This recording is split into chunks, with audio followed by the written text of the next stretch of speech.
G'day, Michael here.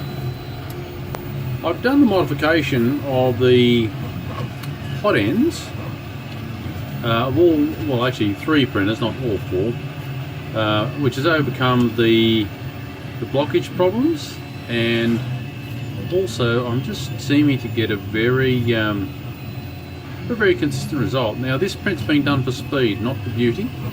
It's just a cooling fan cowling actually for this print head above. But as you can see, it's a little bit rough, but that's okay. That's because this part's not being properly cooled. But you can see how the overhang is performing quite well there. Now I've got the centrifugal fan above just screwed on the sides. It's blowing randomly a little bit out the product. But you can see the bridging's happening quite nicely there. Let's see if we can get another angle. The bridging's happening quite well, even though there's how can I say, very poor cooling, and so it's working quite well in spite of the bad conditions.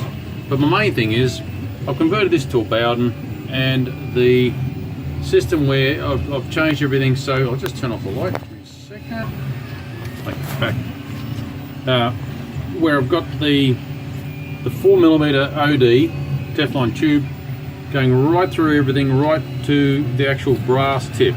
Now that applies to this printer.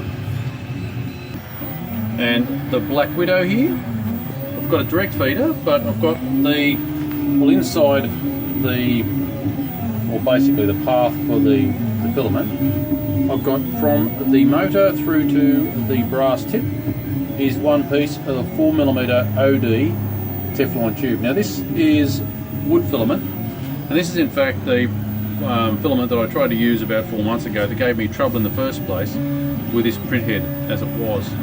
But now it seems to be very happy printing the wood filament, and it's getting along quite well. A bit of rubbish there. You can see it seems to be running quite reliably. I mean, proof of the pudding is when in the eating, when this thing is finished printed.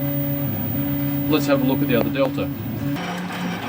Okay, so this delta is, it's noisy as anything because it's a metal box and everything rattles. It's just, the bearings themselves are actually not that loose, they're actually quite firm.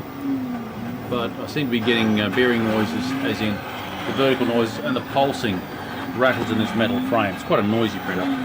But nonetheless, what you can see here, I hope that focuses well enough, is very good unsupported slight angle. I'll show that we have a very unsupported thin piece there, and it's printing actually quite beautifully. But again, I used wood filament in this print head, and it did cause problems. So I have converted this thing with the idea of the 4mm tube going right through the whole hot end assembly to the brass tip.